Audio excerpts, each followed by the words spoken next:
On.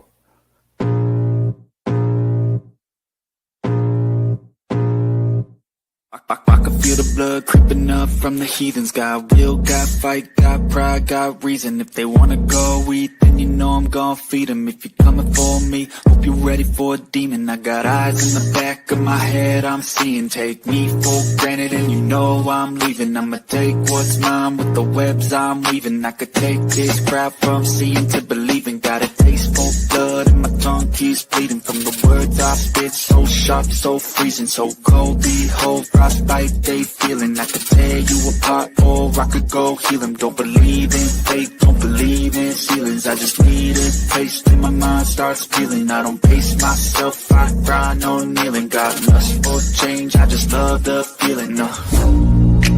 I ain't gonna give up. Got too little time, I'ma live up. Head down, push forward through the tough times. Cause anything worth doing is a tough climb. I ain't gonna give up. Got too little time, I'ma live up. Head down, push forward through the tough times. Cause anything worth doing is a tough climb. Cause I'ma live life for the fight, yeah, I'm here to get it. I got drive, got sight, always have a vision. I go by at night, I be in my feelings. I'ma be fine, need time, and I'll soon be winning. I live life for the fight, yeah, I'm here to get it. I got drive, got sight, always have a vision. I go by at night, I be in my feelings. I'ma be fine, need time, and I'll soon be winning. I can feel the blood creeping up from the heathens. Got will, got fight, got pride, got reason. If they wanna go eat, then you know I'm gon' feed them. If you're coming for me, hope you're ready for a demon. I can feel the blood creeping up from the heathens. Got will, got fight, got pride, got reason. If you wanna go eat, then you know I'm gon' feed them. If you're coming for me, hope you're ready for a demon.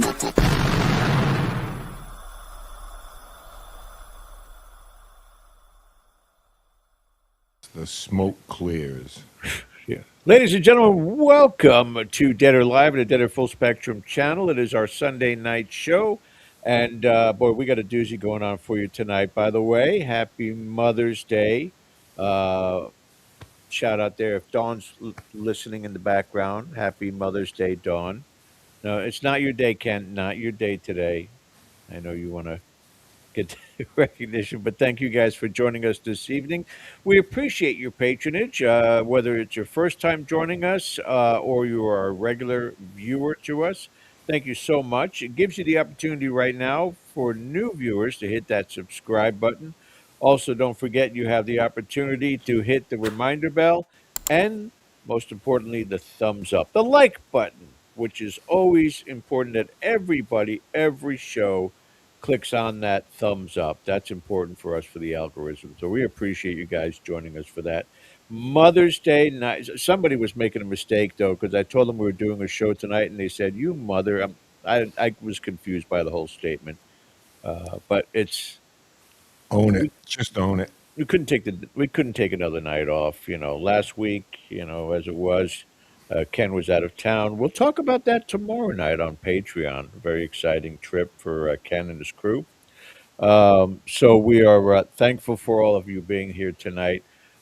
Ken, I do want to take a moment to address a loss in our extended family, so to speak, but all of you who know and love our friend Andrea Perrin posted just a few days ago the loss of her father, Roger Perrin. Um, and I think he was 90, maybe 91. But that man just kept going. Not a retiree, not somebody sitting playing shuffleboard. He was out working Yeah. constantly. Just a man who was just so driven and got a chance, privilege, both of us can to meet Roger on a number of occasions, correct?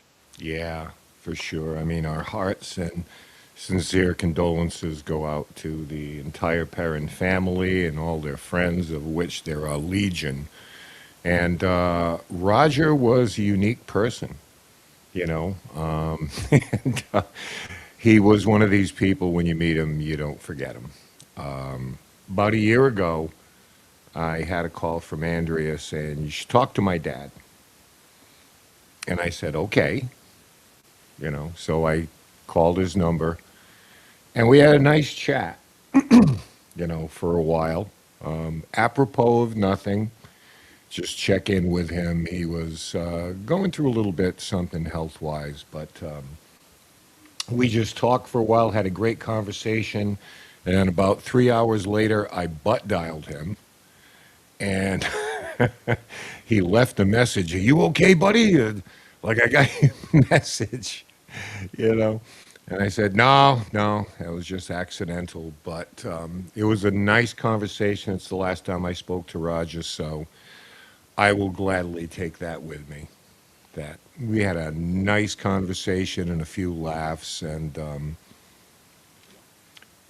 again, it's a great loss for the community, but more so to his family and friends. And I know he touched a lot of people, and he's a memorable character. Yeah, absolutely. And again, you guys that are friends with Andrea on Facebook, if that news did not make it your way, certainly send her your thoughts and prayers. It's again, it's a tough time for the family, and they just lost Caroline last year, I believe. So it's a gut punch to say the least. But everybody that can contribute in communication with her certainly greatly appreciated with her whole family. But Sure. but we're talking the paranormal as we normally do tonight, and we've got a fantastic guest to cover some topics this evening, Ken. And if you'd like to do the introductions, please. Yeah, speaking of moms, tonight's guest is somebody who spent years walking into the kinds of places a lot of people would probably walk out of. And as one of the standout investigators from Ghost Hunters, Shari Woohoo. Benedetti has built a reputation for staying professional, Oh, your mic just went out, Ken. completely unfazed. Okay, now you're back. Go ahead. That Okay, was that's weird. that was terrible. Okay, so reputation for staying calm, professional, and unfazed. To be determined. Even when most people would be questioning their life choices. So, Sherry's investigated some of the most haunted locations in the country, communicated with the unexplained, and somehow still manages to be one of the nicest people that you're ever going to want to meet, which honestly might be the most unbelievable part of all of this, is that somehow she No. remains just a sweetheart of a person. So tonight we're talking ghosts, we're talking investigation, behind the scenes moments, and maybe at least, hopefully, one story that will make you sleep with the lights on afterwards. So please welcome our dear friend and happy Mother's Day, Shari DiBenedetti. Come on in, Shari. And our first nice celebrity. Ooh. Yeah, I don't know about all that stuff you just said, but I really appreciate it. That was really Were you listening to that? listening. Yeah. Oh, Good okay. fellow. I was trying to flatter you, but Yeah. Yeah. Thank you. Thank you. It's not you what did you okay. said on the phone, but that's fine. Yep. Thank you so much for joining us tonight, and happy Mother's Day. And My grandson, hang on.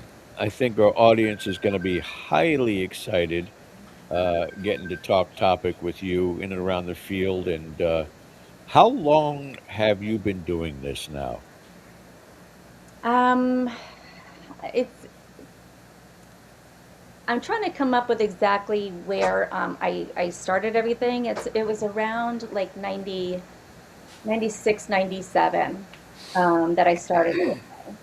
And it was because of a an experience that I had, and which got me started in the whole research of it. So investigating is one thing, but researching is kind of another thing. I mean, I kind of researched it for a little bit before I started into investigating. Um, so, but all of that started around almost 30 years ago. Wow. Sorry about that. My grandson's trying to get a hold of his grandma to wish her a happy Mother's Day. She's Oh, on her phone, so he FaceTimed me. So yeah, that's sweet. he's great. Well, tonight, and you mentioned 30, I got a couple of years on you. So tonight what we wanted to talk about is how we got here from there. Hmm. So it's nice to go back to people who have been around this for decades and kind of get their perspective on it because it's an ever changing field all the time. So I'm not sure where I want to start, but I want to start with this. Things that have changed a little bit. Why do you think there is not such a demand for residential cases as there once was, Shari? Now, far as I know, you could do 10 a week. I don't know, but I know that going back 10, 15 years, that's all there were. Hmm. People were calling, I have something, but that has kind of changed a little bit. And today I was reading our friend Tim Weisberg on Facebook had posed that question. And in fact, I invited Tim tonight, but he's at his mom's tonight because I said it's such a good question and something we've talked about a little bit on the show. But I'm curious, as somebody who probably, like a lot of us, started off in someone's house or So we friends. all start off as friends Right. and family of friends and family. Yeah. Exactly. So, do you agree that it's kind of taken a dive, and what do you attribute that to? Um, I feel like it's taking a dive. I multiple multiple things of I think when we were doing it way back then, we tried to teach as much as, like, I mean, we know nobody knows everything. We're still all learning and teaching each other and learning from each other. So that's still going on, and I don't think it's ever going to stop. But when we go to a house, you know, the first thing, well, when you go into any location, the first thing you always do is try to, do the whole debunking and disproving and trying to figure out logically what all of these answers could be. And so doing that, we were teaching people, it could be this or it could be that. Like, you need to think outside the box. Don't just think paranormal.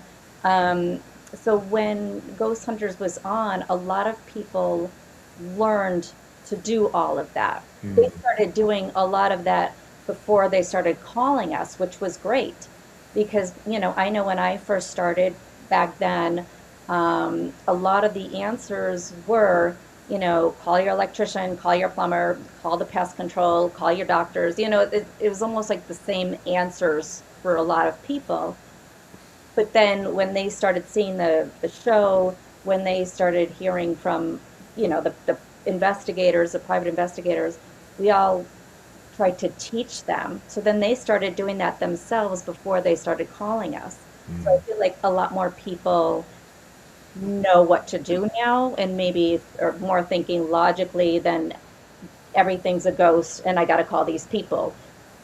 So there's that section, but now there's the other section of, um, because I do know some people have said they don't want investigators in there because they're scared that we're going to cause something. Oh boy. Yeah, and so and so you have to talk them into, well, no, that's not what we do. That's, so I have heard that.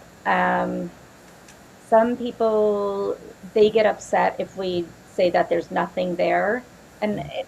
we don't want to say no, there's absolutely nothing there because they could be hiding from us. I don't know. There's many issues that maybe there is something there, but we haven't picked it up.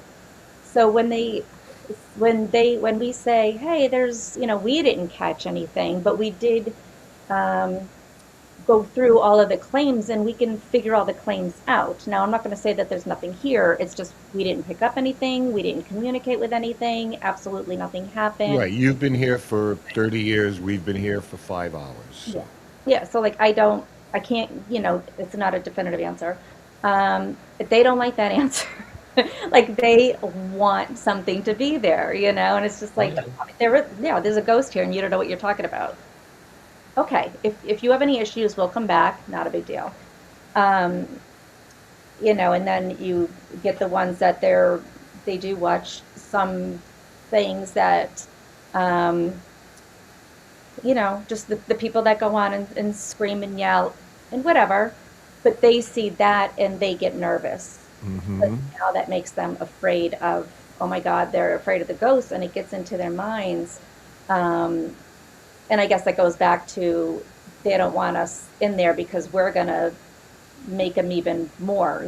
So I'm just gonna live with my demonic entity and just live as it is because I don't want you guys coming in and make it more, Right. pissed off or whatever.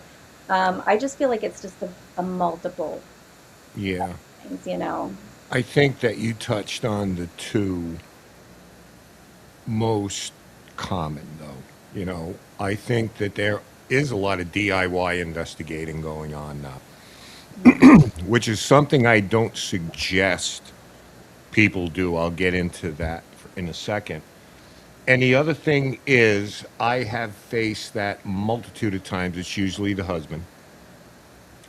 These people consume a lot of these things, and there is an unrealistic view of what this process actually entails. I have heard that. If I heard it once, I've heard it 50 times. That usually it's the husband. I don't know why, guys, Mhm. but they're afraid you're going to stir something up. Yeah.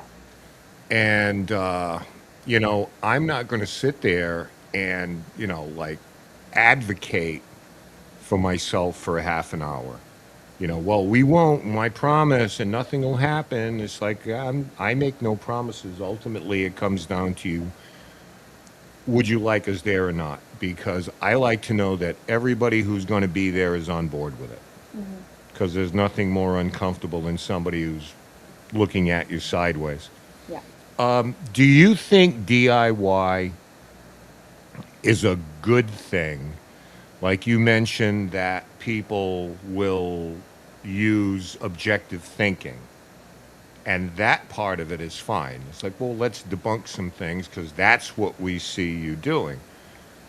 But I'm not necessarily talking about, oh, we're going to open a portal and you're inviting someone into the house and all the rest. I'm not discounting that. Mhm. But I have seen people investigate their own homes after we have left, come back. They've got K2 meters, recorders. They've gone out and bought all of this stuff that, was popular back in the day. And the reason that I suggest they don't do it is not that leave that to the pros, us. That's not it. It's not like you're going to summon a demon. That's not it. I've seen people become obsessed by it to the point where it's too much. Mhm. So, I mean, do you think that, well, I'm going to do it myself? There's nothing you can do about it. But if somebody were to say, what do you think that's a good idea? What would you tell them? Um, well, the people, I guess, if I knew them well enough, I would just say, why don't I go with you? Yeah. We'll do it together, because I want you to be able to learn devices properly, what to look for, what not to look for. There's so many false positives on so many of these devices, you know. Obviously, mind over matter, a lot of people are just, okay, the device is going on, it's going. So now all of a sudden, their minds are going crazy. And like we discussed before, it's just like they come up with their own narratives. Yeah. So everything gets into their head, and now everything that happens is now paranormal. So I have been with a few people that now they bought this stuff, and I don't mind like going into their homes again, like if I know them, and and I don't mind going and going through it so that they understand a little bit better. For the people who I don't go to their homes, um, you know, that was one of the things that I try to discuss is that you have to know your equipment. You have to test it. You have to know it. You have to understand frequencies and energies and all of that. Like it's not just a meter. It's not a ghost meter, like Right. you know. And I also, from a long time ago, I always heard the more you, um, the more you go into a place, like, house, whatever, the more you try to communicate with them, then things will start happening. Like they're bringing things in. I don't know if it's like just like really they're bringing spirits in, or like mentally they're bringing stuff in. I don't really know. But the more you try to talk to they do. But if you stop talking to them, they're like, okay, we're going to go away. They're not talking to us. Right.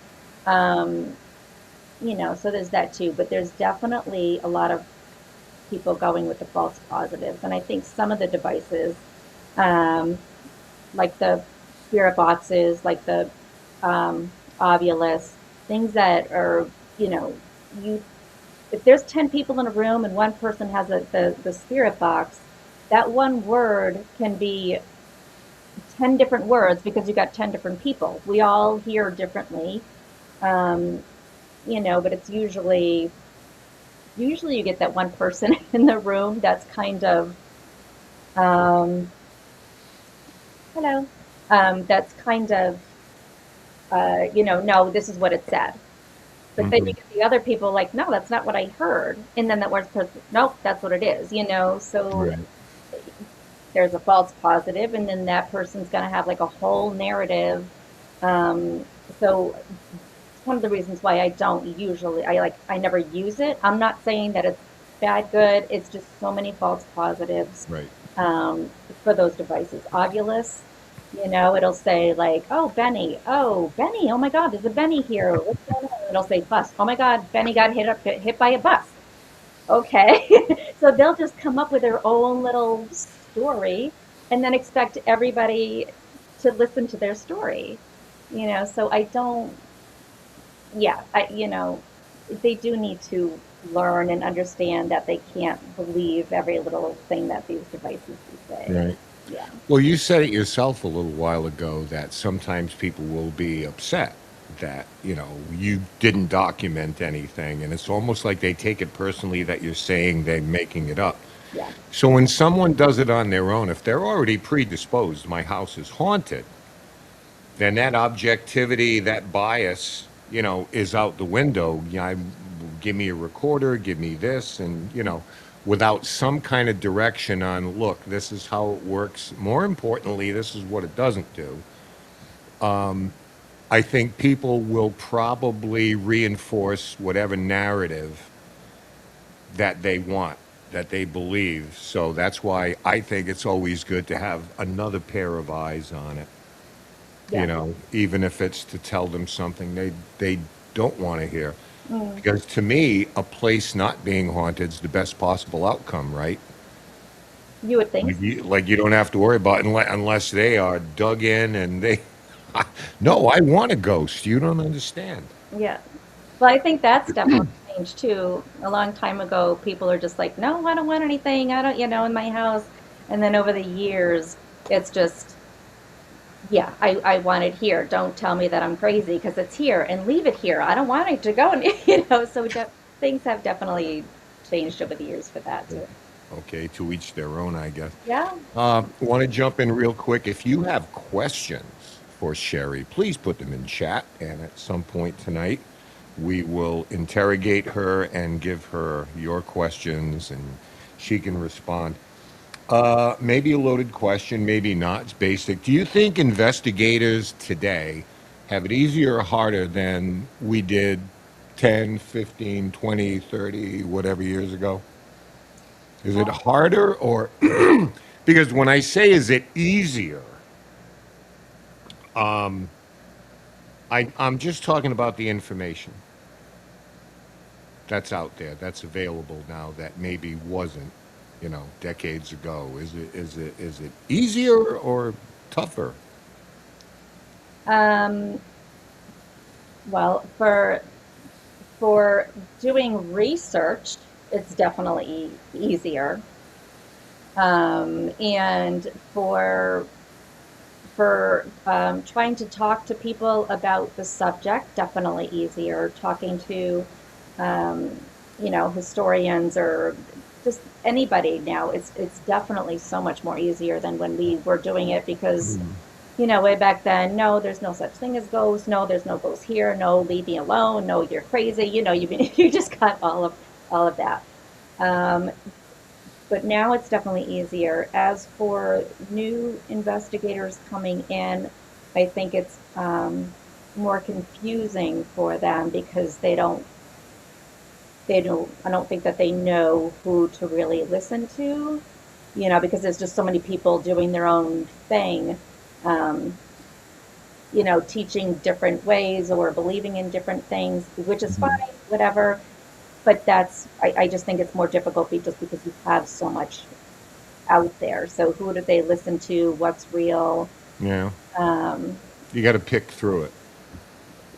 you just, like I said, there's so many ways of doing it. And then you got to find what your way is, but you should Mm. do it the right way if that's what you're trying to go for, not just, doing things again, fine, do what you want to do. But if you legitimately want to be an investigator and you want to go out and maybe like help people with their homes and everything else, you really should learn the right way Yeah. and logically think, not just going in and just assuming that there's spirits everywhere. I mean, I always go in, not haunted until proven haunted. I don't care how old a location is. I don't, if it's Mm. five or like 500, I don't care. It's always the same to me. It's got to prove to me that there's something going on. You know what I think is harder is that there weren't really a lot of mentors, role models. I know when I was a kid and I was interested in this, there weren't shows. There was no internet, cell phones. That hadn't even come in. Yeah, there was no telephones, there were no bathrooms in the house. Right. You had it pretty tough. And one of the things that I tell, Yeah. excuse me, people that are starting out is bring who you are into this, and hopefully that's a good person with good intentions, but bring your own personality in. I think what's harder now is it's harder to find your own path because, in other words, don't imitate Ken, don't imitate Sherry, don't imitate Jason, don't do what they do.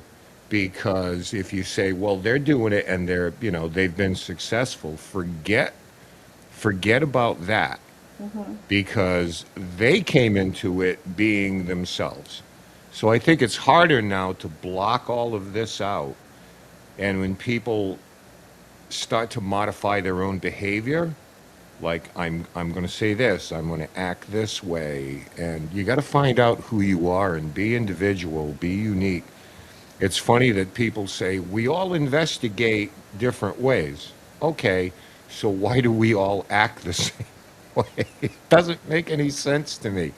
So if you think about it, it's just kind of like, okay, we're all different except when it comes to how we approach things. I don't know, ask different questions. Don't repeat what you hear all the time. I mean, Well, I think I mean, that I feel like that's another thing maybe that some people don't do is actually, and only because of some certain things that I've seen. They don't get the history. They don't, the history of the building, the history of the location. They don't, like figure out like deaths. They don't get any stories behind it. They just kind of go in and investigate. And are you here? Are you here? Are you here? Are you here? What is that? What is that? And if you knew some of that research, you can specifically ask certain questions. right. And there hasn't been I mean, I don't really, I try not to go into a lot of videos, but I haven't been seeing a lot of that either. Well, it's just I prefer to walk into a place knowing something so I can say, Thomas, are you? Let's cut to the chase. Are you a man? Are you a woman? Are you a child? We all have done that to the point that our eyes start to roll in our heads. And then, if we're going to spend an hour in a session, which there is no need to, you end up repeating the same things over and over again. Your spirit's like, give it a break, bud. You know what I mean? I already answered you. Yeah. Or people start off by, so how did you die? And it's like, yeah, let's just ask about the worst day of their life right out of the gate. I'm sure that they'll appreciate that. Yeah. That's the difficult part. It's not easy, Dan, because when you do this for so long, you understand that the questions you ask at this place are familiar to you, but if it's your first time in that place, it might be different for them. So, Yeah. but that's understandable. But the other thing Um, that I also do is because back to the equipment is that you want to, um, I do ask the same question a couple of times, but different ways to see how they answer that question to see if I'm getting the same answer. yeah, So I do that. yeah, no, sure, because you start to build a relationship with a place after you've been there, multiple times at least. Hopefully, you become familiar.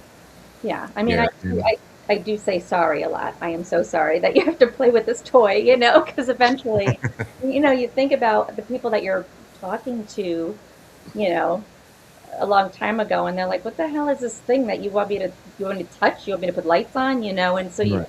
it's weird, it's stupid, and Yeah. so I do have to tell them I'm so sorry. I don't mean any disrespect, but this is how we can communicate. Yeah, so you're not trying to sell them insurance. Right. You're fine. Just have a conversation, be friendly, be nerdy, be geeky, be whatever. Just, be who you are.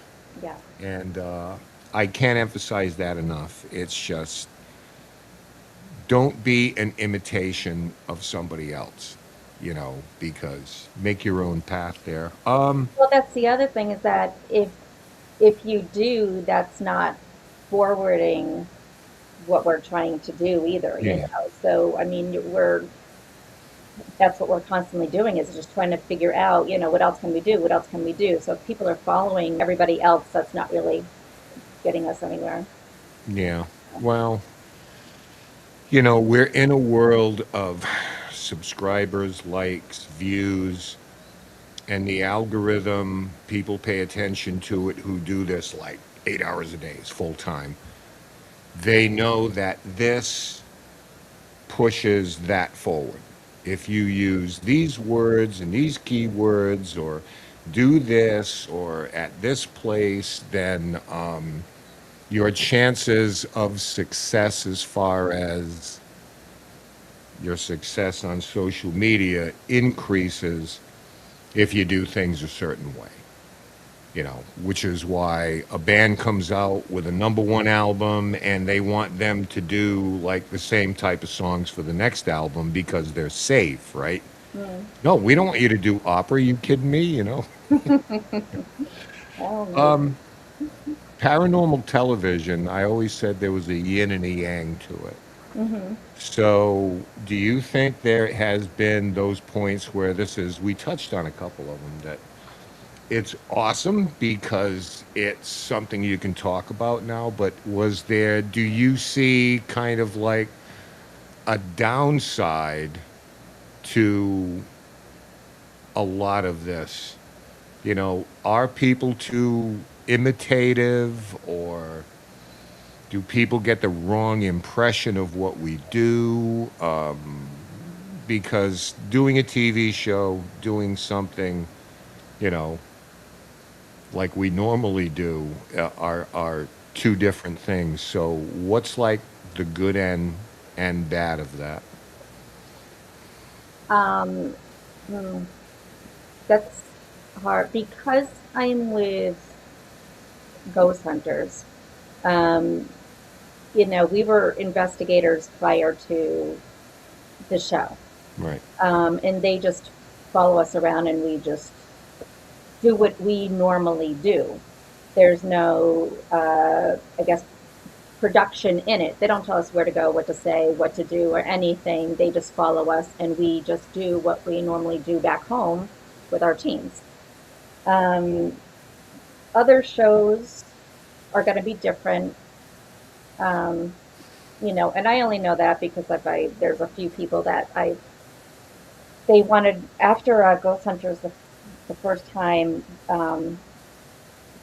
a couple of producers called me and we did a meeting and they wanted to record me, with everything. So they wanted to record me. They had to stop the recording and tell me what they want to hear. I was like, huh? And they're like, well, you should say this and that and blah blah blah. And I'm like, but that's not me. Like Right. I'm not an actress. I'm not that. Like I'm an investigator. I'm going to give you my answer because I'm an investigator. That's how I feel. That's how I am. And that's not what they wanted. Right. So you have those shows, and uh, the people that are watching it, they're not going to know who's real, who's fake, I mean, they're going to listen to whatever their mind is going to, like who's real and who's fake. And it's pretty much just like, hi, Cody and Tori. It's just like now, though, with all the videos and everything in, they're just gonna figure out who's real, who's fake, and I mean, kind of go off of that. Right. There's nothing really. I can't. We can't beg them to like you. You know what I'm saying? Yeah. Um, yeah, I don't know. I don't know how to really. Well, it's a slippery slope because when we're talking about this, you have to be at least moderately engaging, right? Right. Entertaining. And a lot of times people say, well, what goes on social media or on YouTube, it's all kind of exaggerated. The reactions are exaggerated. But there are a lot of people I knew on TV that said the same thing. It's not like anybody's faking anything. But this time, when you come down the stairs, be more excited. Mm. So those kind of things, I remember doing a sizzle reel, and it's like, no, I want you to come in the room screaming like an idiot, and it's just kind of like, I can't do that. I can't do that. Yeah. But there are a lot of things for content creators right now that is performative.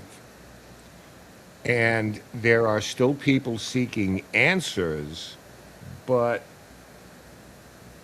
the way it's being approached right now is a little bit different because you only get rewarded many times by being over the top.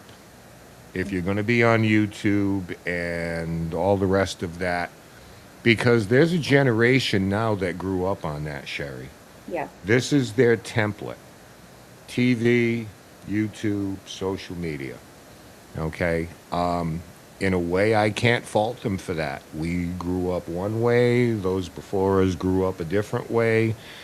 This is when they look at this is what they see. So sometimes I know it falls on deaf ears sometimes when we say, yeah, but you have to understand when you tell them the stories about this person changed their mind now and doesn't want my help because they think I'm going to summon Zozo or something like that because this is what they're consuming right now. Yeah. And I guess to me, you do you. I don't care. If I don't like it, I'll just try to do it better. That's my answer to it. But the only time it hurts is when there's someone out there that you could possibly help, and all the rest of this noise starts happening, and the next thing you know, they're on their own. And there's something that is just not fair about that. And that's, I guess it's part of one of my issues with a lot of stuff because I got into the field because I was in a house that was very active and we discussed this before, being held down and everything. And I was always scared to go into the house. And, I wish I knew that there were groups out there to help me, but I didn't. And so I did this to try to figure out what was going on. Mm. And then I wanted to help other people in their homes who think that they have paranormal stuff going on. So I did that for all of these years. And so when I see somebody screaming and yelling and blah blah blah, like to me, I'm like, I would never do that to, obviously you can't do that to a client. I mean, you're there to help, and I guess that's why my demeanor is always just, you know, first of all, over the years we've seen and experienced a lot, so it's kind of, okay, been Yeah. there, done that. Yeah. But you're also trying to help your client, and you don't want to scream and yell and run and be like, good luck, you know. Hmm. So I guess that's why I've always been like that. And I have spoken to people that I've known in the past, and now they're giving me questions on, oh my God, this stuff, and I'm like, oh, so I feel like we're going backwards with reteaching the people that we were trying to help, Right. in the beginning, um, because now they're questioning things, and it's like that's great, question, that's fine, and I have no issues with that, but don't automatically think, oh my God, now these things in my house are demonic, and they're like, so Yeah. you're giving the people the wrong information. And like I said, most of the houses, whether there's activity or not, growing up, most of them were just, maybe these spirits are just not happy. They're angry spirits. Like how we are now in the past, like, or in the future, I should say, we're going to be the same. They're going to be, jerks later on. It doesn't mean that we're demonic. Yeah, so I don't know, a lot of miscommunication. But like you said, if you want to do your videos, and that's fine. It's just kind of hurting some of the fields with what we're trying to help with the logical thinking. Yeah, there's a lot of those folks. They don't do private residences Right, right. either. Right. I mean, it's a public place or it's an iconic place, or so, it makes it a little harder. I am going to go ahead and bring George in here right now and have him let it go at ya. So So, we'll be back after the break, Sherry, and more to come. Keep those questions coming. Are you ready? oh man. I have the advantage or disadvantage of not being active in the field now for close to 8 years for personal reasons. Would I love to get out there again? Absolutely, I would, but Hmm. I still haven't for quite some time. And as I do this show and I talk to those who have been on shows and those who are what we call the foot soldiers who are still out there, whether they're on social media or not, um, I have always stood by this thought process, Sherry, is we've not moved forward. I honestly do not believe, show me where we have, but from the onset of this field, I'm not even talking about the shows, Mm. but going way, way back, there's not been anything to show us progress in this field. Would you agree? Not that I personally know. Um, I know a lot of people are trying to do a lot more like scientific experiences and things like that. Um, Sure. I personally have been, I mean, I try to learn as much as you can, but that doesn't mean that you're progressing in the field. It's just you're just still trying to learn um, about frequencies and energies and spirits and things, But um, yeah, I don't know. I guess when I go into locations, I pretty much do a lot of the same things that I normally do that I know that work for me. Um, but I don't know, like, I personally, I know that I haven't really. Define work. What do you say when you say work? Now we have to divide the two categories, residential and commercial. Yeah, And residential is a whole nother animal. The people who investigate should be a whole other animal, but as you and Ken were talking about earlier, you can go into a home, not get anything, not necessarily say you don't have a haunting, but we're not experiencing a haunting, but they still believe that they do. So in comes team number two with the holy water and the crucifix and the screaming, and my chest feels tight the minute I walk through the front door, psychic, and all that stuff going on. And then the homeowner can say, "See, I was right. I was right. Here, I'll pay you the $200 you're charging me. There you go. That's wonderful." Um, but for the aspect of you saying what works for you, specify that for us. I guess my whole from beginning to end, talking for the home, talking to the client, figuring out what's going on. I got a whole all these questions, to ask them. I always have them do a journal just so that we can kind of, the dates, the locations, what exactly happened, who was there, times, just get a journal together, and then I eventually go in there, and just start to do the investigation. And that is, I mean, it's also different from TV to when I'm doing that here, because when I'm doing it here, it's me helping other teams now. I used to have my own team, but now I have other teams. But I mean, I'll go in there and try, debunk, disprove, try to figure out what's going on. I talk to the person a lot just to kind of get their perspective on what's going on, try to figure out what's going on in their life. You do have to get personal with these people to try to figure out, if it could be just, I don't want to say like mental because I feel bad saying that, but, just something going on, anxiety or whatever it could be. Um, because sometimes you can sort of get with some of these stories and try to figure out, okay, they said that it started 2 weeks ago. Well, something in their life started 2 weeks ago. So that, you try to put things together.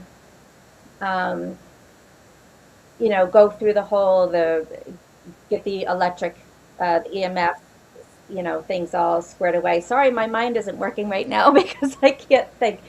Do the EMF sweeps and just go through the house, trying to do whatever you can do, and then process it. But you also want to get, do the research, get the history of the house, the history of the location, of course, all the deaths and everything.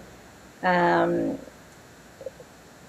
and then, I mean, and you're going to a location for a while. So it's not you're just going in for 2 hours and then, okay, and Right. then that's it. So, you could be at a house for a week, you could be there for months, whatever it is, however long it takes to try to fix the issue, whatever they have, whether it is paranormal or not paranormal, whenever they feel more comfortable, that's pretty much, the end.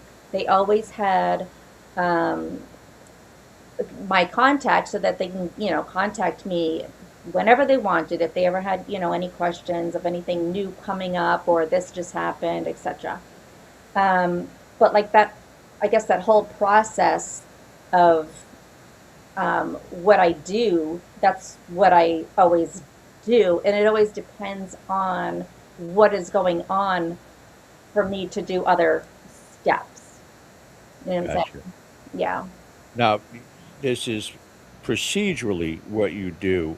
Mm. As far as outcome, it's going to be Vegas odds. It's going to be that random You because never each know. case is going to be random and you don't know what you're going to come across. Yeah. That understanding gives me, I guess, uh, a hopeful look at the field and the future. Look, we've got the entertainers. We know that they exist out there, and this all started the pandemic. And all of a sudden, all this technology came out, so everybody had a cam, everybody had a live, so they can post it on Facebook or whatever other social media. And a lot of it is buffoonery. We all know that. But even if it is total uh, song and dance and performative, as Ken said, there may be somebody that they touch in their fan base, because some of them, their fan bases are ridiculous in numbers. But Hmm. somebody who we just had a friend of ours who we've had on the show, Alyssa Phoenix, and she was just a an enthusiast. And she sent me a message this week that she's going to be investigating with a friend of ours from California. They're going to be out there. So I love the fact that, it's almost a pass it down kind of a thing.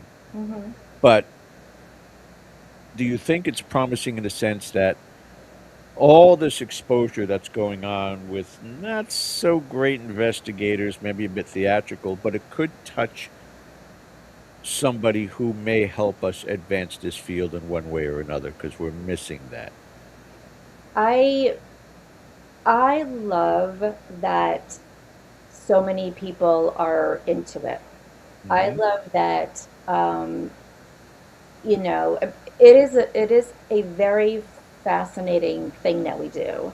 And when people get interested and then they go into these locations, they have their own experiences. Um, it's, I mean, I personally think it's great. And so the more people that believe in it and accept it, I feel like there's more people out there that are going to help maybe try to find different ways of doing things. Uh, Right. I mean, it needs more and more people out there to try to figure things out. So I have absolutely, I have no problems with it. This is what we always wanted to do. No, we always wanted to do. But we didn't want people thinking that we're crazy. Like I do a lot of my events. I do a lot of the local events, and I work with a lot of historical societies and things. And so I do two different things. I help the historical societies, like, get their name out and get them to um, sell tickets for them so that they can earn money for these locations because they're very expensive and stuff. So I do that. But I also think it's so important for the people to um, come out and investigate. So, I mean, I give them, here's all, here's a whole bunch of my equipment. Go out, have fun, do whatever, but, we go over all the equipment, how things work, and just to watch the false positives and all of that. But I want you to experience, like, I don't care if you believe or not. That's not why I do this. I I do this to help people that think that there's something going on paranormal, and I want to help them. That's why I do it, because that's what happened to me. So that's why I do it. And for others, they want to experience it. And they want to, like, experience things right in front of them. They want to hear things and see things. Um, and that's why I do it. So I love that they all experience these things, because that it helps. It helps. It helps with people knowing that I'm me. I'm here. It is. I'm not fooling you. I'm not faking anything. This is what it is. This is what I'm about.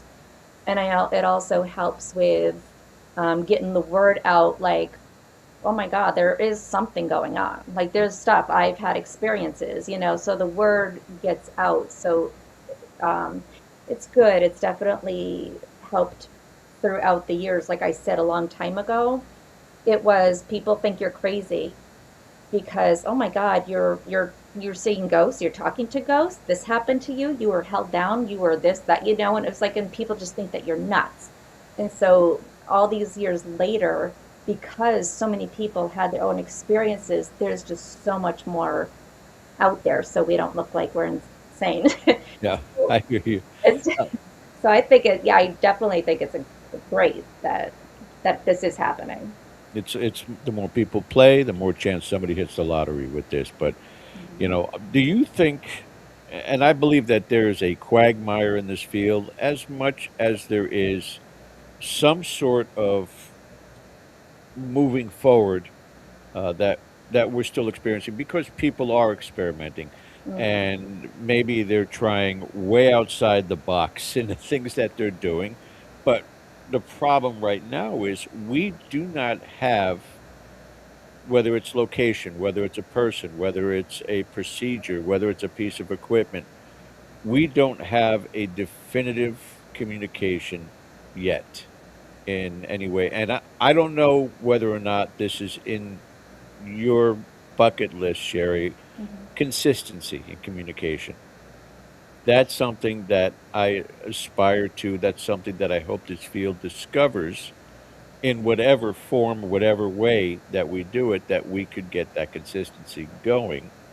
And I wonder, from your perspective on this, if you've seen something different than I have. Is there something out there that helps with the consistency, or is that one of the biggest obstacles in our way here in this field?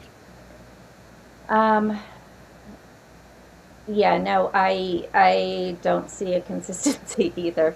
Um, I don't know. I guess for me, it's more of um, depending on who you're talking to, whether there's a lot, they have a lot of energy, or they just have a little bit, or maybe if it's a child or an adult, maybe what dimension are they in? They can't, we can't hear them because they're over in a certain frequency or dimension. So I just feel like maybe there's so many different levels of different spirits that maybe one tool isn't going to work. If that makes any sense, I don't know. It's just, again, it's my opinion. Yeah, It's my experiences of certain ones you could talk to. Sometimes they can hear you, but you can't hear them, or so, like there's always so many different things that I don't think that there's one item or one thing that will allow us to. It'll be consistent.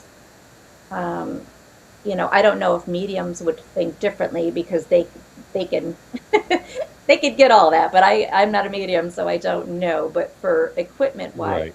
I don't know. I want to stay on that train of thought when we come back from our mid-show break, um, and a few other things to attack uh, before I switch you back over to Ken. But at this point in time, ladies and gentlemen, take our mid-show break. We'll be back on the other side with our very special guest, Shari DiBenedetti. You are watching Dead or Alive, the Dead or Full Spectrum channel. We'll be right back after the commercial break. I was built to last with the webs I'm weaving. I could change the past with all I'm achieving. Got my foot on the gas, never stop competing. If you break my glass, then this life's gonna end. I wanna be the best in the game, invest in my name. Check no restraints, I'm obsessed with the pain. I ingest, I retain, assess and I change. Possessed by the thought I'll be free one day from society's restraints. Money, clout and fame, mud, disease, a plague. We all love to hate, have to play the game, have to make a name. All our insecurities are on display. This is war with the enemy, think that it was meant to be. Living in a time where disease is on every screen. I won't let them fester me, I know most are festering. Negativity is a plague for the mentally weak. No mercy, all I got is working. Never stop searching, never quench the thirsty. I'm toxic and psychotic, with this logic you can't stop it. It's been chronic since I was a boy, so neurotic and chaotic. Go! To last with the webs I'm weaving. I could change the past with all I'm achieving. Got my foot on gas, never stop competing. If you break like glass, then this life's gonna eat 'em. Make mistakes real fast, then you learn how to beat 'em. If you take off the cast, you can see all the healing. If the pain's in the past, move on from the grieving. Put your foot on the gas, no, never stop competing, yeah. I've been doing this, I'm on it. I just wanna be iconic. Sipping on a gin and tonic, got me going off when I'm on this.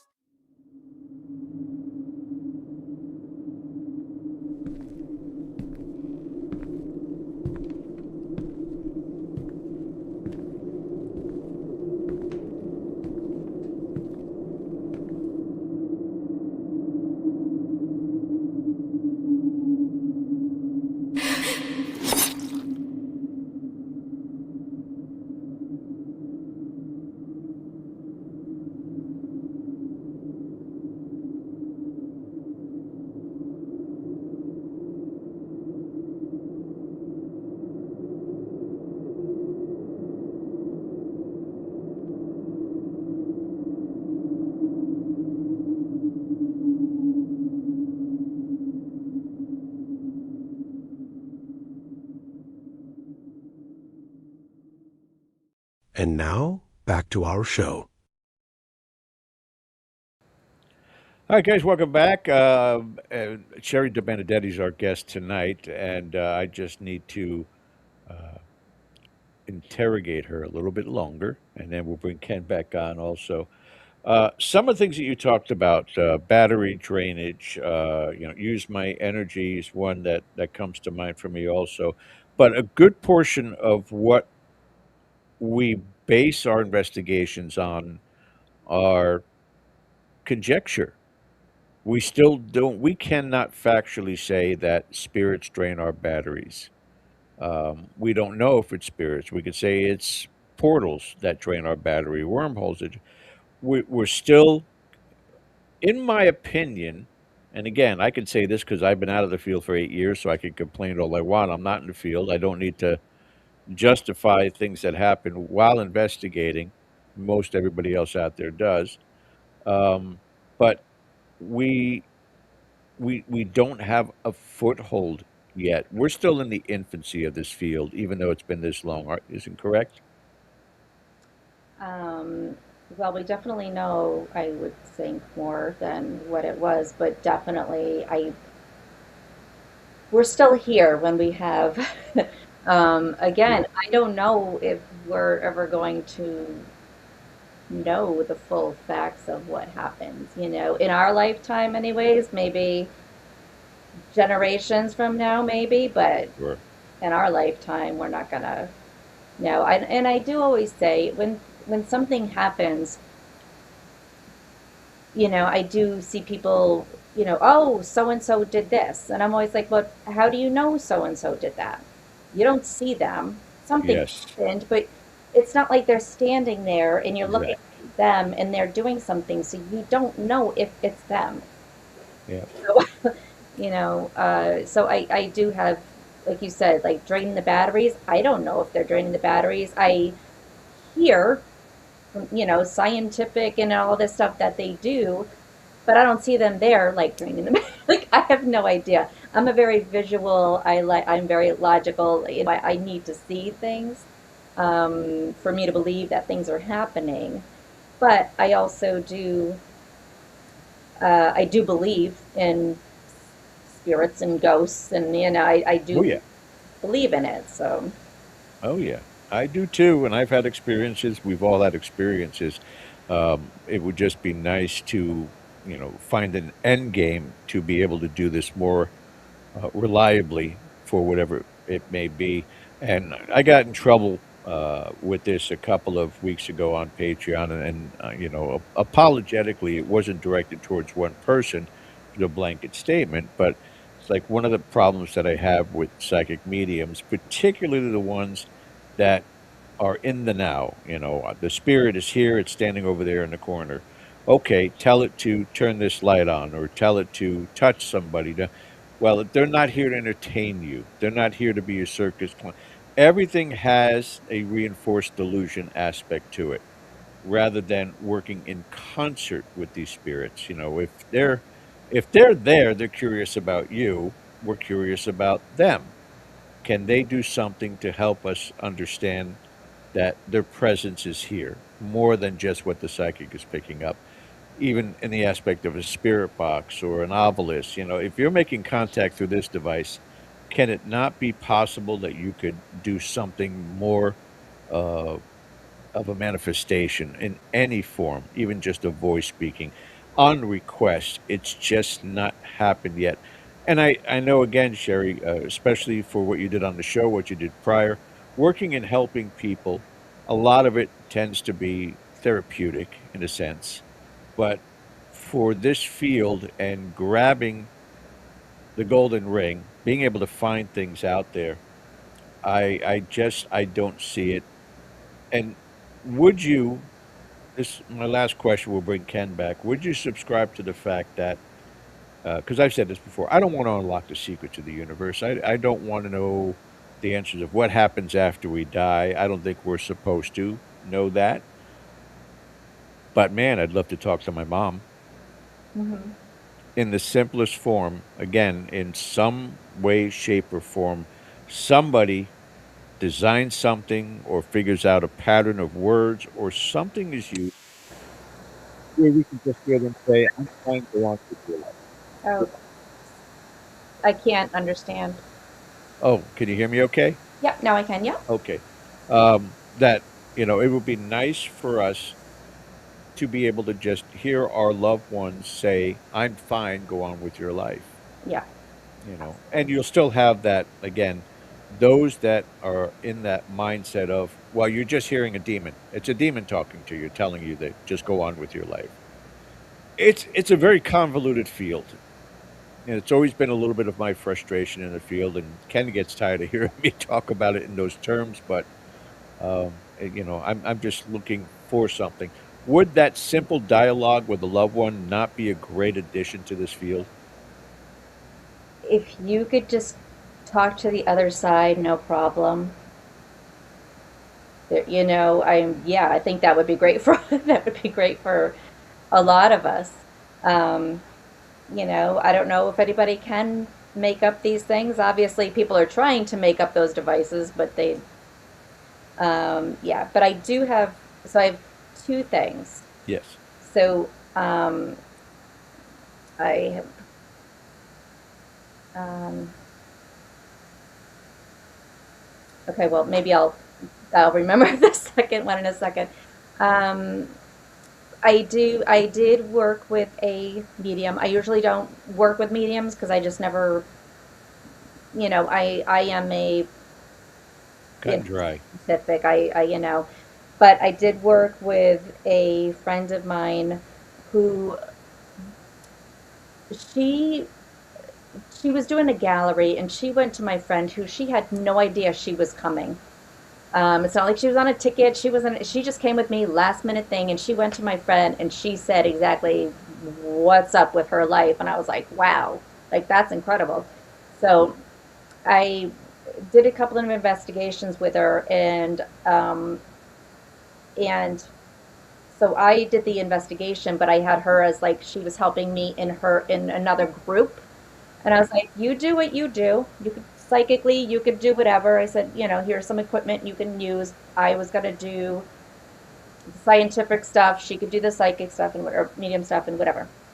When we do it together, I'm like, and no disrespect to any medium, but I want my stuff to go on. So you're getting your answers. You're going to have to tell them, Sherry doesn't hear you or see you, so she needs you to go to that device and answer her, and so that's what we've been doing. And then she Good. also knows if they don't go to these devices, then I kind of have to throw it out.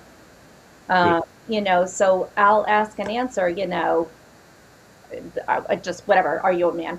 And she'll say, yes, and I don't know, his name is Frank or whatever. And so I'm like, okay. And then I'll go to the devices, are you a man? Are you for, is your name Frank? And so we'll do all of this stuff. And we've actually had a couple of events together. And whatever she was saying, it's kind of like the equipment was going off the same time as her answers and stuff. So it was pretty amazing. Not everything. I wasn't expecting everything, but from what I did see, I was like, wow. So, some things are coming in for her.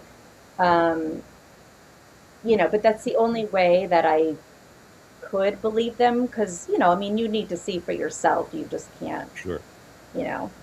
So that was the first thing. But what was this? What else were you talking about? Hmm. I have You- such a horrible memory. Well, just about connecting with the loved one, on a consistent basis, whatever that may be. Um, you know, Yeah. and it doesn't have to be a booming voice. It doesn't have to be a disembodied voice. It could be a quick flash of an apparition. It can be an EVP, but or whatever new invention comes out that creates that consistency, and I'm a fan of the spirit box myself. I am, but I have a lot of strict rules in the way that I perform it. But there are those devices out there that make a more of a spooky echo sound and all, and I'm like, just Give me cut and dry. It's I what I mean, want to hear. I have used the spirit boxes in the past, and when, like, you would hear a whole sentence, Yes. and that's what I like. I don't want to hear the one syllable sentences that people are putting, like, no, No, there's like a whole sentence. It's like, holy cow, that, that's intriguing. yeah, like that's fine. Yeah. Yeah. Thank you for listening to my grilling tonight. You're welcome. Ken, if you'd like to join us back on screen, and if you want to admonish me now, go ahead. No, I'll beat on you later, pal. All right. Thank you, George. Yeah. I want to swap up here a little bit. Let's talk about the living for a little while here, right? And how we affect these things, right? One of the things, and some people are just good at it, they're born with it. And other people, it takes, years of interviews and questions, but, reading the people that are giving you the claims, that are requesting you. And, I think as far as residential cases, in fairness, there's a lot of them that are turned down too by us because they just don't make a lot of sense. So that plays into it as well. But if you go into a place, a lot of times you spend enough time in the field and something happens and you say, oh, I've seen this before. I've heard this before, or I've experienced it before. So now you go to a different place, same thing happens, and that's what you say. It's like, okay, no, I've seen that before. I've heard of these things before. But the people are different. In this location where you've seen the same thing, the people are one way. And then when you see it again and you recognize it and it's familiar, those people may be entirely different people.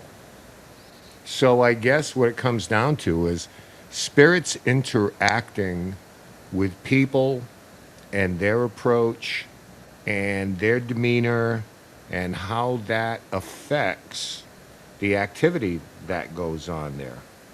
Where some people will say they're trying to get my attention, and then the other people will say they're trying to kill me.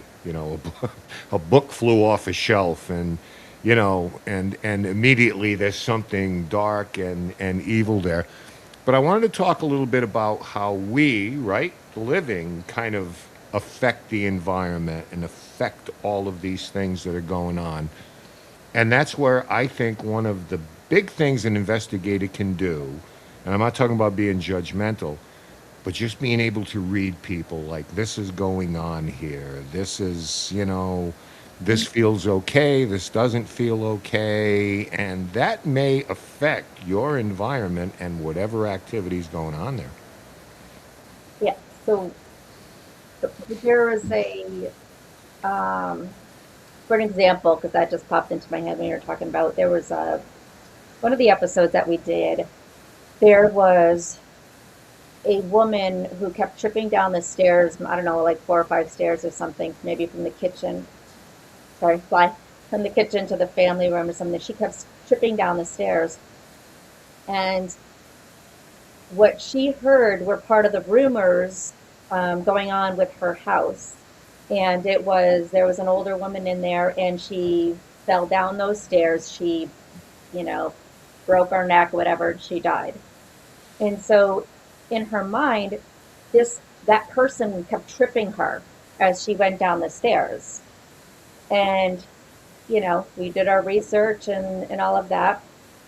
Come to find out that woman didn't die in the house. She moved away from the house, didn't die until, like, I don't know, a year or two, I can't remember. Maybe in a nursing home or just not in the house. And so after that, she's like, oh, so it was okay. So she's just tripping, like it just wasn't, it had nothing to do with the spirit. It's something else.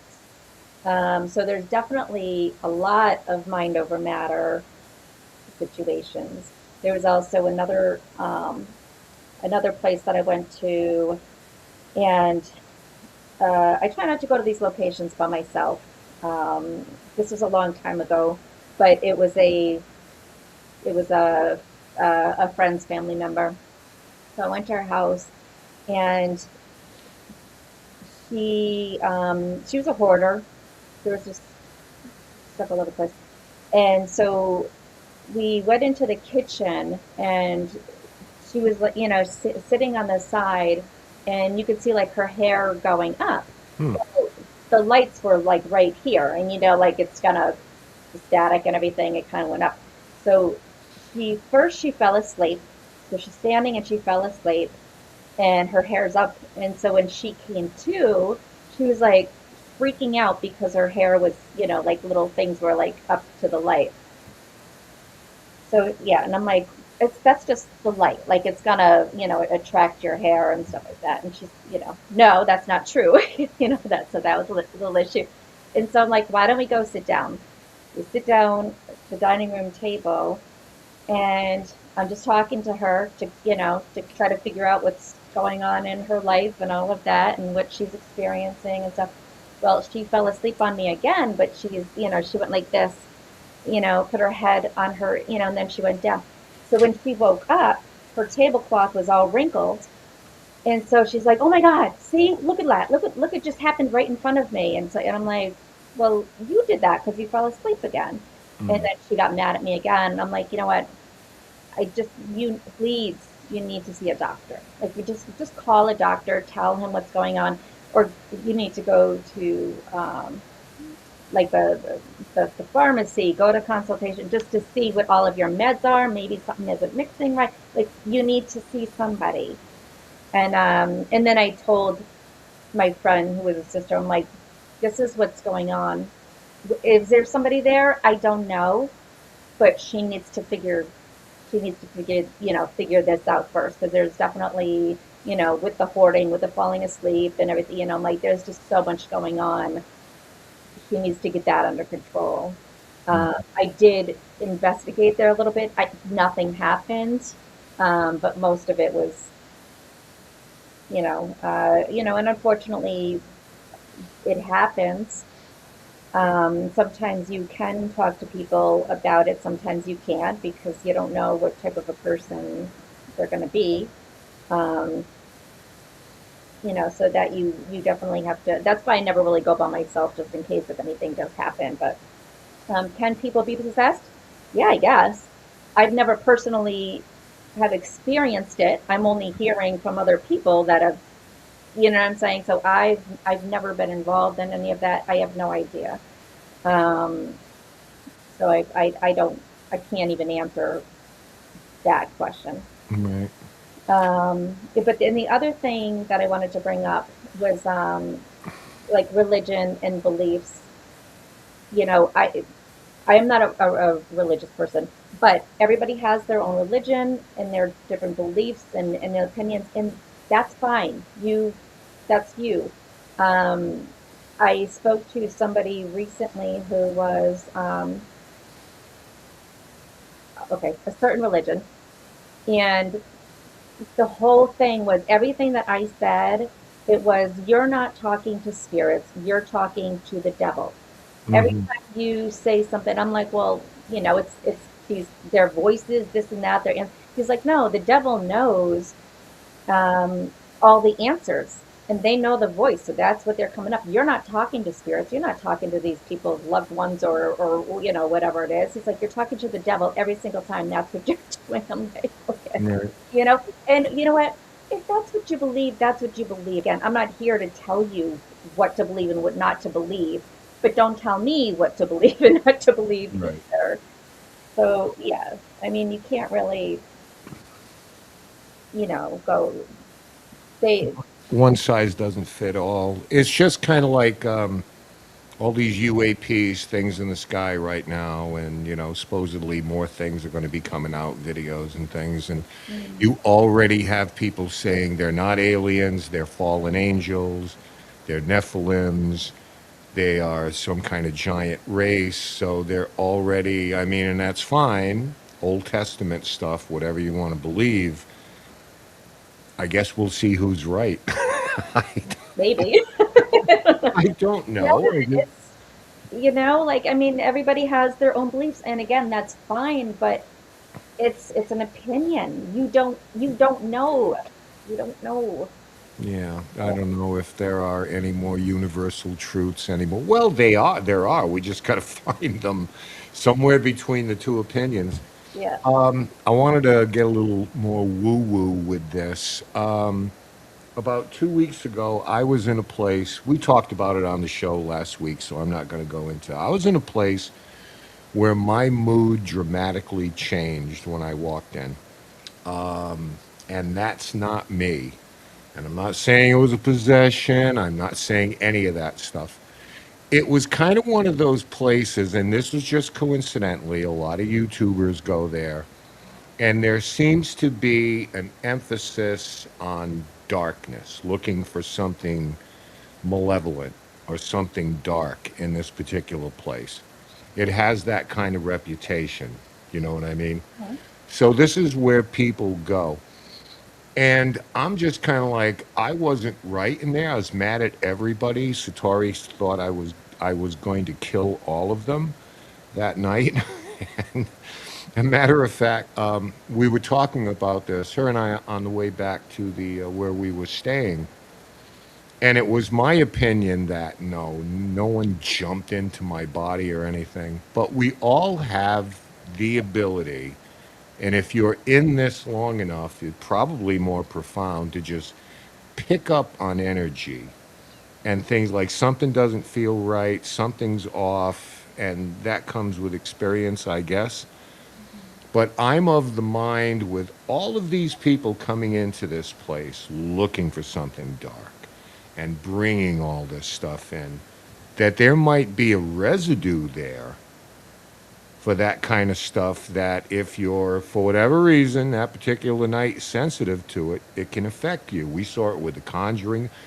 We've seen it with a million places where there's a story and everybody goes with that story and they bring in that kind of, I'm looking for the darkness. And so I'm curious to know how you feel about that, or if you've ever kind of felt the same way, and how you feel about everybody bringing a certain energy in that can kind of almost like create its own presence there, like the building almost comes alive with it. Um, I how am I answering that? How am I answer? Um, I do believe that we can all pick up on energy, some more than others. I do believe that if there's a whole group of people that's angry, that that energy either it's going to stay there, or if somebody walks into it, they might feel that anger. Mm. I do believe um, there have been many times, uh, you know, during the homes where the there's a lot of fighting going on, a Right. lot of anger. The parents are just constantly, and then how you were talking about before. We sort of sometimes have to become some type of a therapist. You Oh know, yeah. this is happening, and and it's like I don't want to get involved in your fight, but you're fighting and it's fueling up something. Right. And so, we have seen that. And, you know, crazy things will happen when all of that anger is going on. And then as soon as they stop because they're realizing, oh, we're causing this, and then they're getting fuel from that energy, and then it's causing more, and it's just one big circle. Right. So once they calm down and, and it's just like instead of fighting, talk about it and, and see if and things change. Yeah. Uh, so there is definitely, I think, there's definitely something with that. Yeah. For you going into a location, I have heard that many times from me personally. I feel things, but I've never felt like that. I've never felt like I wanted to. Angry, well, that's an exaggeration. I was not going to kill Cody Satori, Steve. I was not going. I You. swear to you out there, I was, at least not that night. Yeah. But yeah, so I never gotten like that. I do every once in a while, like I feel something, but I try not to.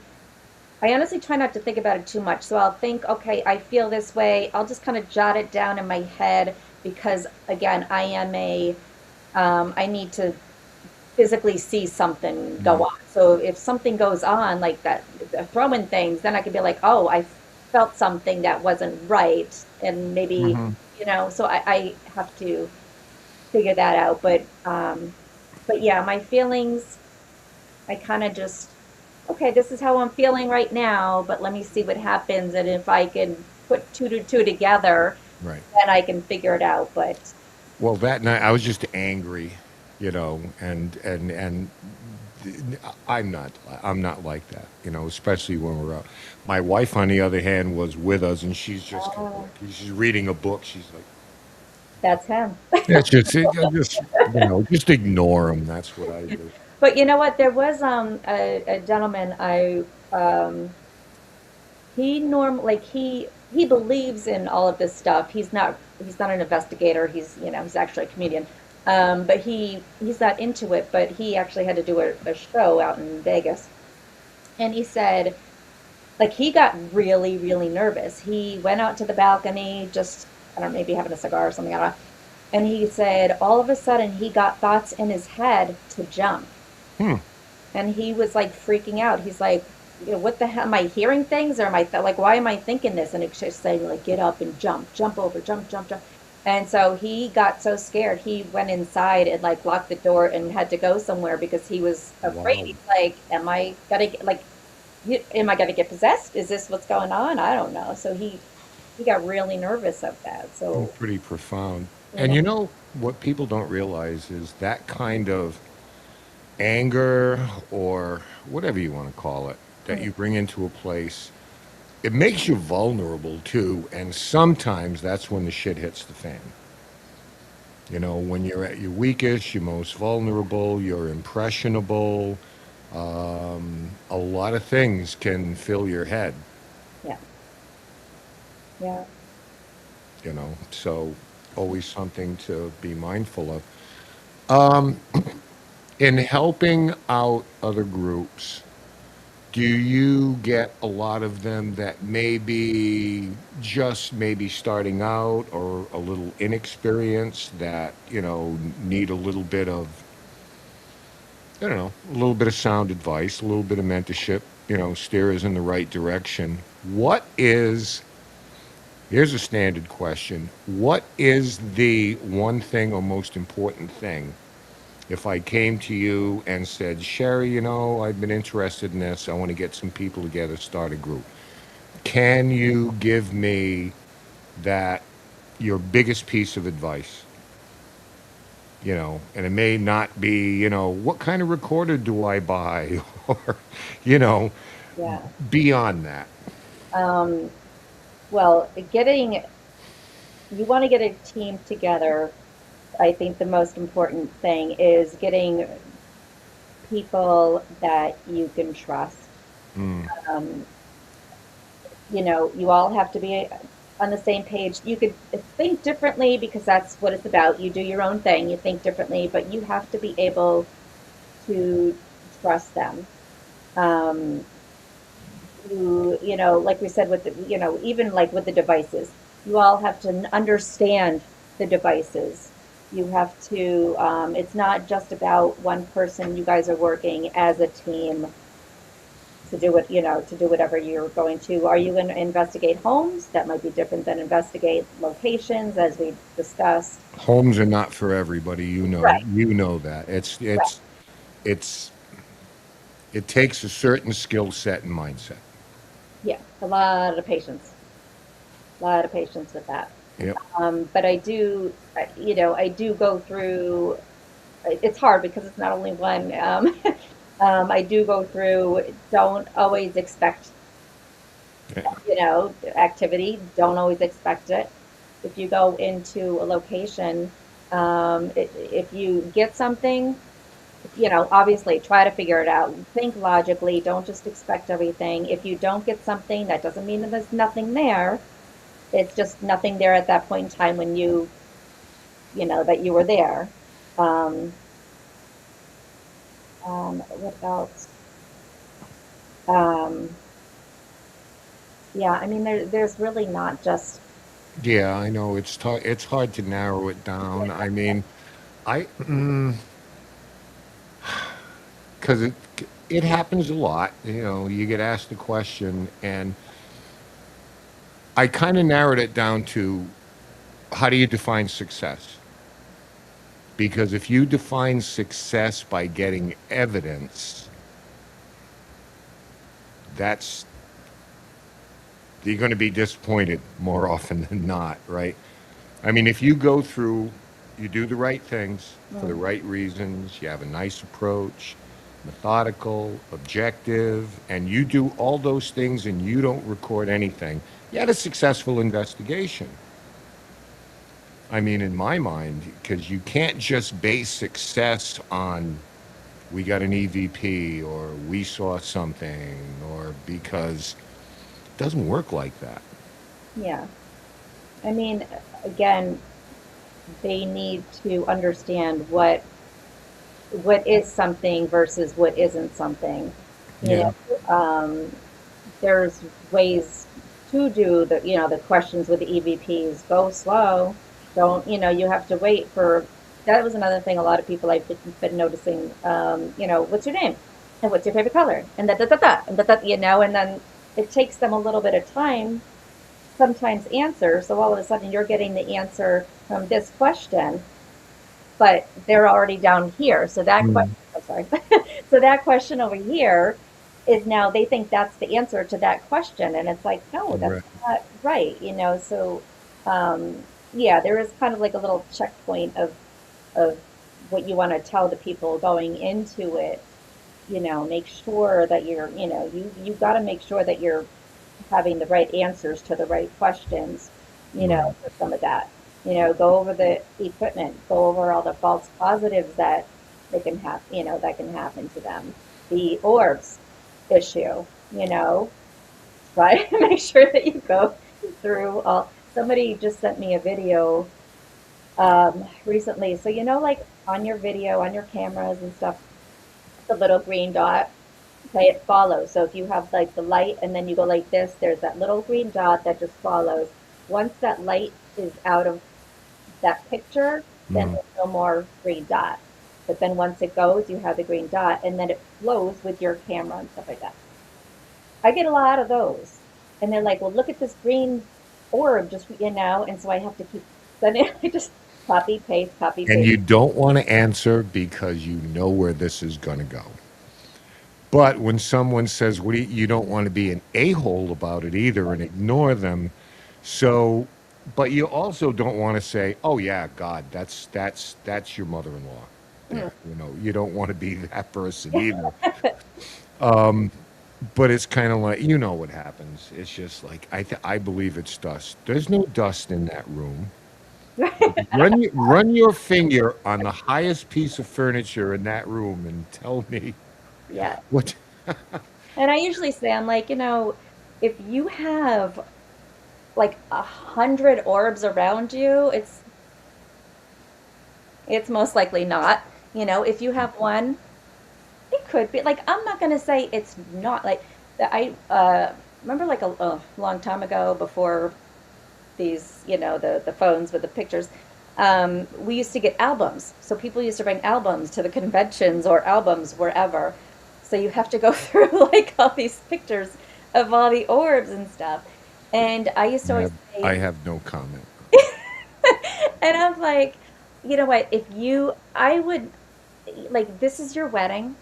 If you think that Aunt Betty is there, then Aunt Betty is there. Like, I am not ever gonna say Aunt Betty's not there. Right, you're not trying to be Yeah, condescending to them or make but, them go away. I've had the same thing. If you but, honestly think that's grandmom, if that brings you peace, I am not going to be that guy. yeah, no, just, I mean, but I said, like, I have to go, first of all, I have to be there. Whether you have orbs or whatever, I have to be there. I have to like take these pictures. I have to figure out right then and there the Mm, answer. So I cannot, and I always tell people at conventions because they want to show something. right. And so I'm like, right from the beginning, I'm just going to tell you, I cannot give you a definitive answer because I wasn't there. So I can't give you a yes or no. And if anybody gives you a yes or no, I'm like, just, no, you got to Right. be there. You got to take all your pictures. You got to do your videos. You got to try to reenact all of that stuff to try to figure out, what's what, Mhm. whether it's an orb or a person or whatever it is. Right, So right. I always give that answer because you can't say. But that's smart because that serves their point too, that I wasn't there. So Yeah. whatever you saw, I don't know what was going on in the room at that time. So there's only so much I can comment on. I can tell you it could be a bug, could be a spider, could be dust, it could be, moisture drop, or that's the best I can do. Yeah. Oh, another thing that I like to talk to people about is being able to put this aside. I know you start a team, we're all passionate about this. We love the history, we love the all the different theories. It could be quantum physics, it could be electricity. All of these things are like really fascinating if you're into this. But there comes a point where you have to put it aside and walk away. Like, okay, I'm doing this case and I'm listening to this stuff. Today I have to put the paranormal aside and I need something else in my life. What do you do to just say, yeah, I'll come back to that stuff. Today I'm going to go live a life. Um, well, I won't get into the last 5 months of what I've been doing, but it's been hell. But prior to that, I try to spend as much time with my kids as possible. There you go. Um, I am in the middle of, moving, so that's, not fun. Um, I do have another job. I do work part-time at a engineering construction firm. So I've actually I've been there since 2012, I think. But prior to that, I worked for my parents for 20 years prior to that. So I've been doing the same thing in Mhm. the same industry for all of those years. And yeah, I mean, I don't really have any fun. I don't really like ever go away. It's me, I'm always like working. Oh, come on. You're a fun I really person. don't. You're a fun I person. really don't. Yeah, the convention coming up, that's my fun time. That's about Yeah. it. But I try to do like the YouTube thing, but it just isn't it's just not I can't. We me. enjoy it, obviously. I mean, hey, we got a channel, Yeah. and I do a show, and we got the Patreon stuff, but we're still in that point where we do it because we like connecting with people, and we don't wake up in the morning like, how many views did we get? We're still like, and that's why we do this show for the most part, because a lot of times there's somebody out there who, no matter what the guest is, what we're talking about, there may be somebody out there in chat or somebody who's watching that's going through something similar. Yeah.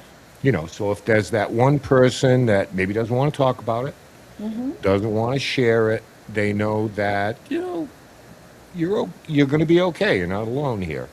Yeah. Reach out. I mean, that's fine.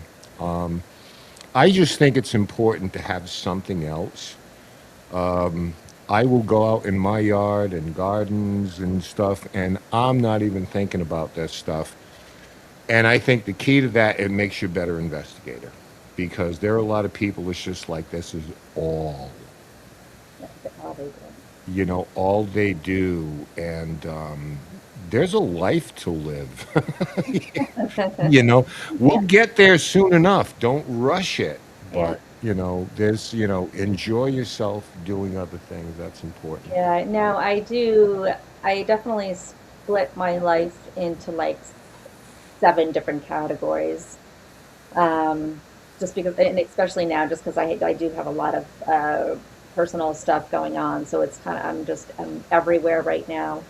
Uh, We, but I do also like but I love getting the events together because that's what people want. Like they love it. So I want, like, again, like that's why another reason why I do it is because yeah, what they want. So I'm going to do that for you. I'm going to help these people and I'm going to help these people, bring everybody together and do whatever. That makes them happy and then that makes me happy. right.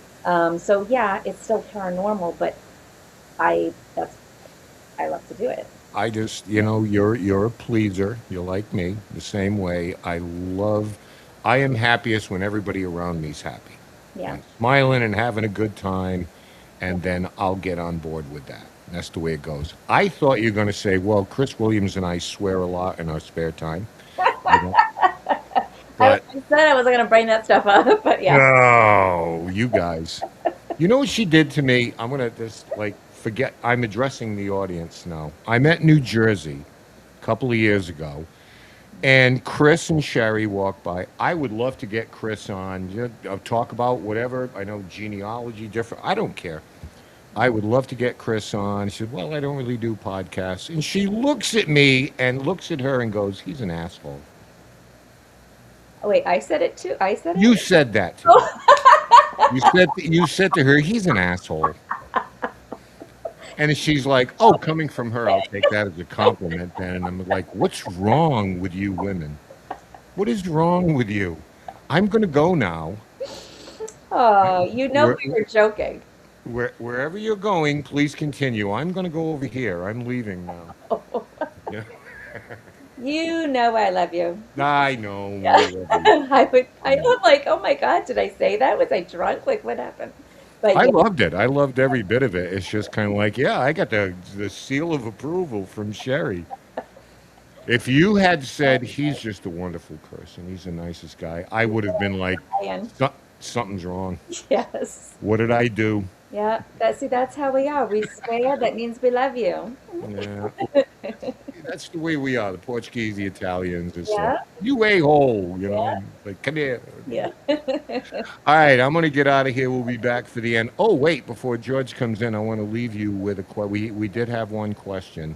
Mhm. And you can start with this. It's like, Joe wants to know what's a funny behind the scenes story. You got to tell us at least one.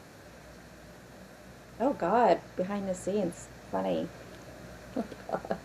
I take it this must be the show. Well, yeah, Ghost Hunters show. Oh God, I know. You know, unfortunately, there's so many stories, but I can't. I think most of the funny stories are with Jay going after Steve. Those are like the most because you know why? Because Steve gets scared a lot, so a lot of it's like there was one time we had I think they're like the big wolf spiders, and so they were just like coming out of our suitcases and everything else. They were just all over the place. So of course Steve, you know, so Jay picked one up and brought it over to Steve. And Steve was just coming out of this room and he brought it over and Steve was just like his phone went everywhere. He was so scared. But I mean that's like most of them. Every time he picks up a spider.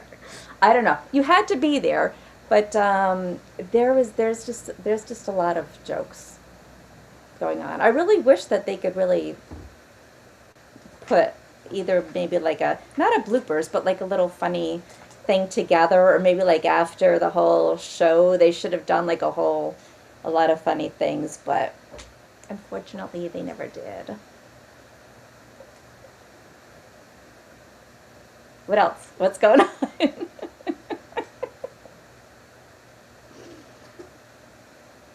Yeah, Steve does scare easily. He says, Sherry, cats or dogs? Which one do I like? Oh my God, I like everything, anything.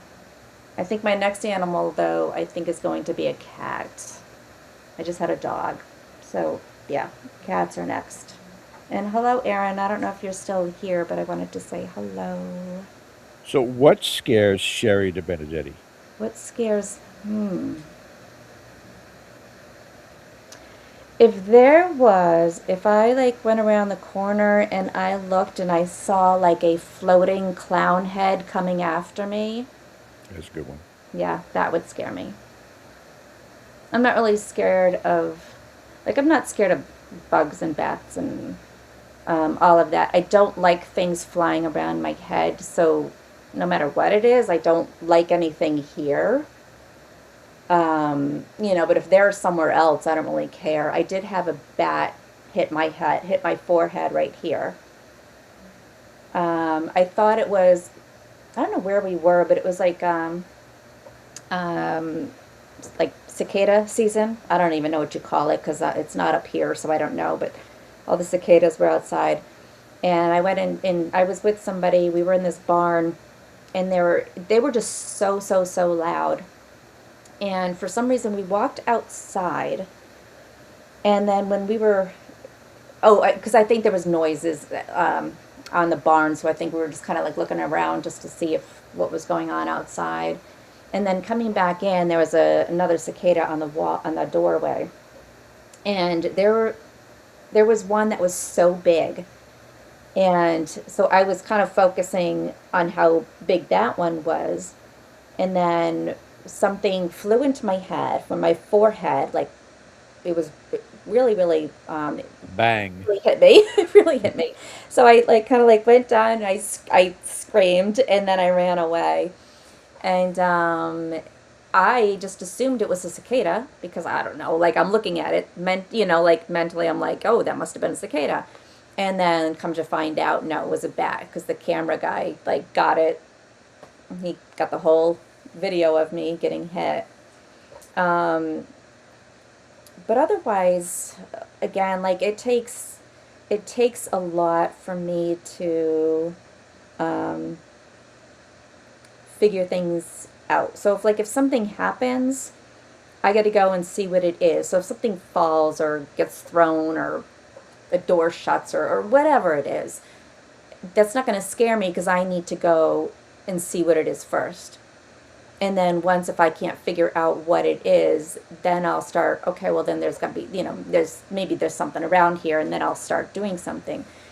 But it's not scary to me. It's more like it's just intriguing. It's exciting. It's interesting. It's all of that. To me, it's not scary. It's part of the experience. Yeah, I mean, the only thing the only thing I was really scared about was way back, which was my experience that got me into the field. That's when I was really scared. But after that, learning whatever I learned and experiencing things and all and everything that I've gone through, yeah, I'm just not. I don't know. It's just not scary to me. Besides the emotion of fear or being scared, have you ever been susceptible to emotions on a case?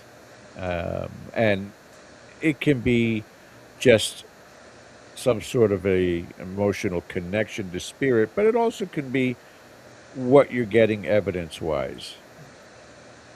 A lot of people talk about get sad when they hear a child say, "Where's my mommy?" Things like that. Anything like that happen with you? Um, I would get I would get emotional when there are children spirits, absolutely, but not as emotional as me crying. I mean, I just, you kind of get that gut punch of like, oh my God, that's horrible, and then you have this feeling of you need to like help this child. Um, so yeah, it's a horrible, feeling just knowing that this child died. I very rarely, I don't think, I think I might have like teared up a couple of times maybe. Um, I don't want to say that I'm like heartless either, but Stoic. You're stoic. I just, like when I'm at a location I could be a little bit more myself and maybe like tear up a little bit.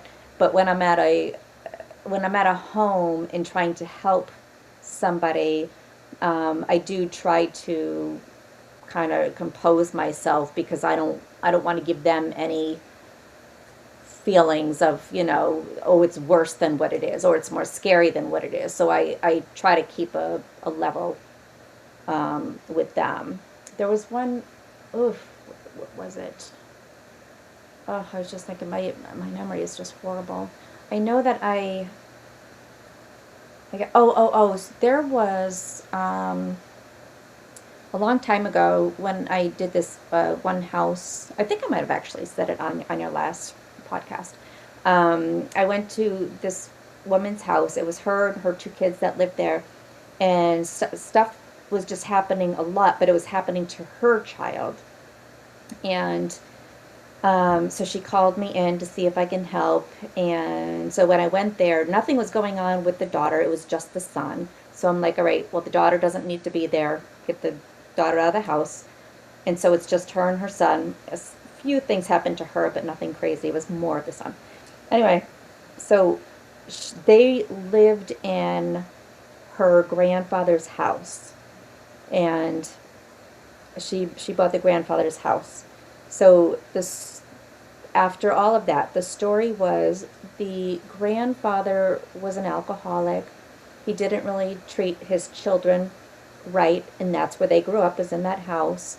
So now the grandfather was the one who was trying to communicate with the great grandson, because he was noticing that the great grandson was doing something. He was starting to drink and drive. He just turned 16 and he was out there, he was drinking and he was driving, and he had his freedom, so he was doing all this stuff. Right, right. And so his great grandfather is basically coming back to warn the mother, and just trying to get his attention and stuff.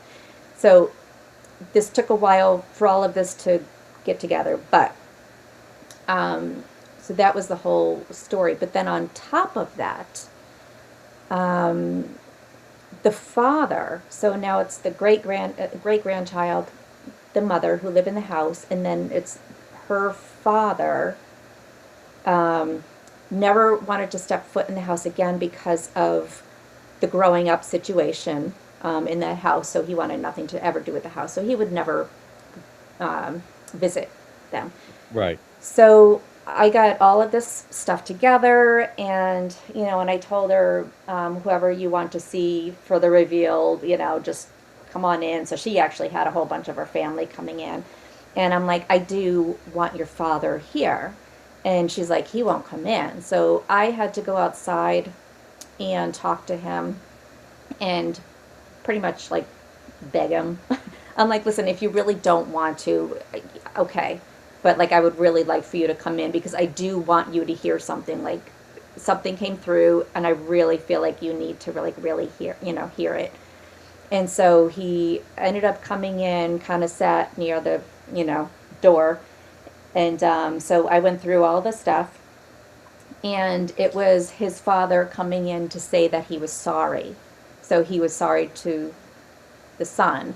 So then all of a sudden the son started crying, and then the family started crying. Everybody started, and then I started like tearing. I'm like, oh my God, so that was very emotional. So not only did he come in to kind of help with the great grandson, like, stop drinking, like this is what my issue was, you need, and all of that. But he also went in to say, I'm sorry to the son and stuff like that. So they do get emotional, and I try to just keep it here, and I'll tear on my own way or something. But that was one time that I actually did, because there was like 20 people there, and I was like, oh my God, everybody's crying, Right, right. Yeah, so it does get emotional sometimes, You show your true colors in this field about what is really important to you, and that's making those connections, getting those answers to the right people, and hopefully healing one side or both. Yeah, yeah. So That's tremendous on your side. We got about 5 minutes left. I have Ken pop in here as you can give our listeners an idea of where they could possibly see you in the near future. Oh, me? Where are you going to Sorry, be? I thought you were telling Well, Ken. nobody wants to I'm see going me to or be right here. I don't know. Well, I will be at uh, Penhurst Paracon this upcoming weekend, May 15, 16 weekend.